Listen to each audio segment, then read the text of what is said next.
நேற்றைக்கு முன்தினம் திராவிட முன்னேற்ற கழகத்திலே இருந்து நாங்கள் அவர்கள் கொள்ளையடித்த பணத்தை எடுத்து அதை நாங்கள் மக்களுக்கு கொடுப்போம் என்று நம்முடைய மாண்புமிகு ஒன்றிய பிரதமர் அவர்கள் ஒரு வெத்துவேட்டு சொற்றொடரை உதிர்த்திருக்கின்றார். ஏற்கனவே டிமானிட்டைசேஷன் வந்த பொழுது கருப்பு பணத்தை எடுத்து நம்முடைய அத்தனை பேர் வங்கிகளிலும் 15 லட்சம் போடுகிறேன் என்று சொன்னாரே, அது என்னானது? CAG ஊழல் அறிக்கை கொடுத்திருக்கிறது ஒன்றிய அரசின் ஊழல்கள் குறித்து. அப்ப அந்த ஊழல் பணத்தை எல்லாம் யார் எடுத்து யாருக்கு தருவது? தேர்தல் பத்திரங்கள் குறித்து இப்பொழுது உச்சநீதிமன்றம் ஒரு தீர்ப்பை வழங்கி இருக்கின்றது. அதிகமான அளவு தேர்தல் பத்திரங்கள் பிஜேபிக்கு தான் கொடுக்கப்படுகின்றது. அப்ப அந்த ஊழல் பணத்தை எடுத்து யார் யாருக்கு கொடுப்பது? சொல்லுவதையெல்லாம் எங்கள் ஊர் பக்கம் சொல்வார்கள், கேப்பையிலே நெய் வடிகிறது என்றால் கேட்பவருக்கு புத்தி எங்கே போனது என்று. தமிழ்நாட்டு மக்கள் ஏமாற மாட்டார்கள். பகுத்தறிவும் சுயமரியாதையும் மான உணர்வும் மிக்க புத்திசாலிகள்.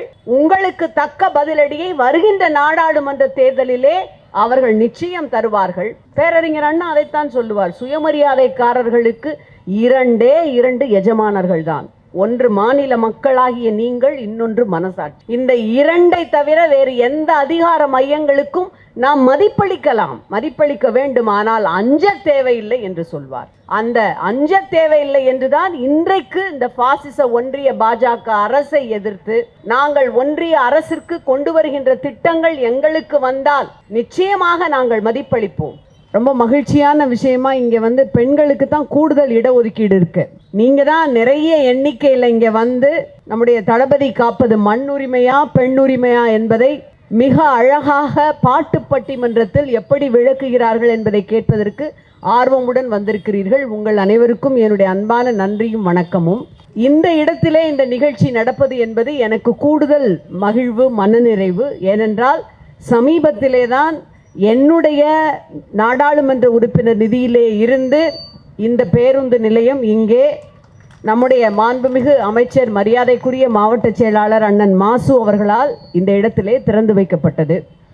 அன்பிற்குரிய பாஸ்கர் அவர்கள் தொடர்ச்சியாக இங்கு ஒரு பேருந்து நிலையம் வேண்டும் என்று உங்களுக்காக வேண்டுகோள் வைத்தார். அதனை உடனடியாக நாம் நிறைவேற்றியும் தந்தோம். கூடுதலாக இந்த இடத்திலே இருந்து பேருந்துகள் வேண்டும் என்று அன்றைக்கு சில தாய்மார்கள் இந்த திறப்பு விழாவின் போது சொன்னார்கள். அதனையும் உடனடியாக நாம் கவனிக்கின்றோம். வேளச்சேரி பகுதியை பொறுத்தவரை பல முறை பல்வேறு கோரிக்கைகளுக்காக மத்திய அமைச்சர் அவர்களை சந்தித்து பேசி இருக்கின்றோம். மிக குறிப்பாக வேளச்சேரி அந்த கிருஷ்ணா கேட்டிற்காக தொடர்ந்து அன்றைய சட்டமன்ற உறுப்பினர் நம்முடைய வட்டச் செயலாளர் மதி அவர்களோடு IIT டைரக்டர் அந்த அமைச்சர் அவர்களை சந்தித்து அந்த வாசல் கதவு திறந்து விட வேண்டும் என்று கோரிக்கை வைத்தோம்.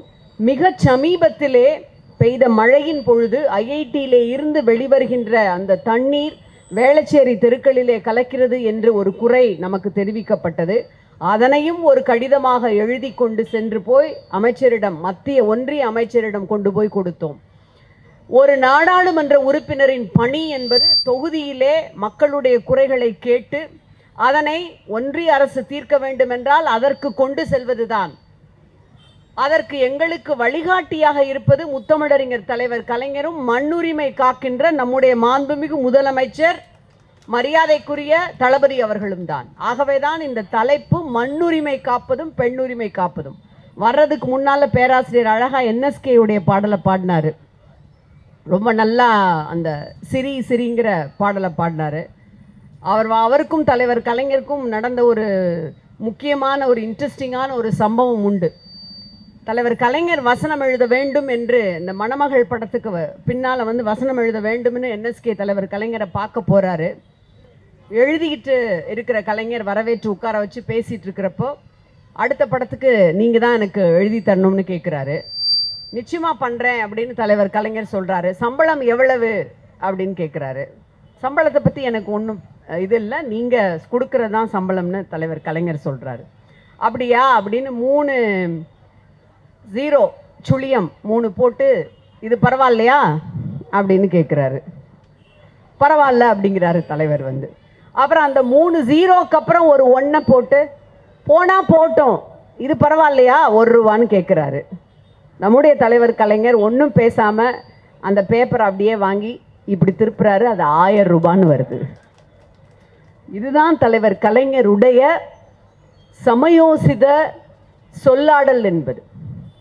அந்த இடத்திலே எந்தெந்த விஷயங்களை முன்னெடுக்கிறார்களோ அது தந்தை பெரியாரிடமிருந்து கற்ற ஒரு வித்தை. நீங்கள் ஏன் கடவுள் நம்பிக்கை உங்களுக்கு இல்லை, ஏன் நீங்கள் கோயிலுக்குள் நுழைய வேண்டும் என்று உரிமை கேட்கிறீர்கள் என்று தந்தை பெரியாரிடம் கேட்ட பொழுது அவர் சொன்ன பதில், நான் பக்தனாக கற்பகிரகத்திற்குள் இருக்க வேண்டும் என்பதற்காக அந்த உரிமையை கேட்கவில்லை, நான் சூத்திரனாக இருக்கக்கூடாது என்பதற்காக அந்த உரிமையை கேட்கிறேன் என்று பதில் சொன்னார். இதுல இருந்து தான் எடுக்கிறாங்க. பெண் உரிமையாகட்டும், அது மண் உரிமையாகட்டும். பெண் உரிமை என்றால் ஒரு குடும்பத்துக்கு அத்தனையும் ஒரு சகோதரனாக நம்முடைய மாண்புமிகு முதலமைச்சர் நாம் யாரிடமும் கையேந்து நிற்க வேண்டாம், மாத செலவுகளுக்கு என்று 1000 ரூபாய் கொடுக்கின்றார்.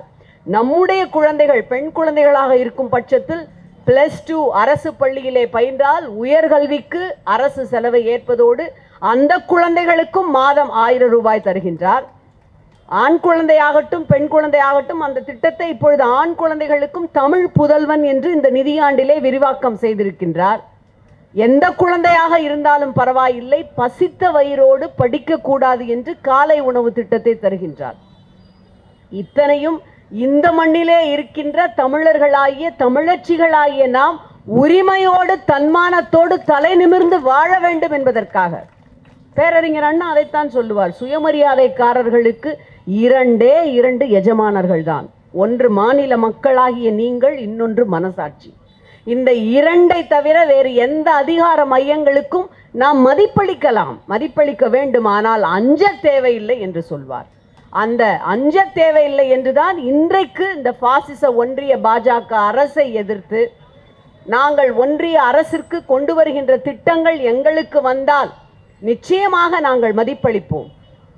நேற்றைக்கு முன்தினம் திராவிட முன்னேற்ற கழகத்திலே இருந்து நாங்கள் அவர்கள் கொள்ளையடித்த பணத்தை எடுத்து அதை நாங்கள் மக்களுக்கு கொடுப்போம் என்று நம்முடைய மாண்புமிகு ஒன்றிய பிரதமர் அவர்கள் ஒரு வெத்துவேட்டு சொற்றொடரை உதிர்த்திருக்கின்றார். ஏற்கனவே டிமானிட்டைசேஷன் வந்த பொழுது கருப்பு பணத்தை எடுத்து நம்முடைய அத்தனை பேர் வங்கிகளிலும் 15 லட்சம் போடுகிறேன் என்று சொன்னாரே, அது என்னானது? சிஏஜி ஊழல் அறிக்கை கொடுத்திருக்கிறது ஒன்றிய அரசின் ஊழல்கள் குறித்து. அப்ப அந்த ஊழல் பணத்தை எல்லாம் யார் எடுத்து யாருக்கு தருவது? தேர்தல் பத்திரங்கள் குறித்து இப்பொழுது உச்சநீதிமன்றம் ஒரு தீர்ப்பை வழங்கி இருக்கின்றது. அதிகமான அளவு தேர்தல் பத்திரங்கள் பிஜேபிக்குத்தான் கொடுக்கப்படுகின்றது. அப்ப அந்த ஊழல் பணத்தை எடுத்து யார் யாருக்கு கொடுப்பது? சொல்லுவதையெல்லாம் எங்கள் ஊர் பக்கம் சொல்வார்கள், கேப்பையிலே நெய் வடிகிறது என்றால் கேட்பவருக்கு புத்தி எங்கே போனது என்று. தமிழ்நாட்டு மக்கள் ஏமாற மாட்டார்கள். பகுத்தறிவும் சுயமரியாதையும் மான உணர்வும் மிக்க புத்திசாலிகள். உங்களுக்கு தக்க பதிலடியை வருகின்ற நாடாளுமன்ற தேர்தலிலே அவர்கள் நிச்சயம் தருவார்கள்.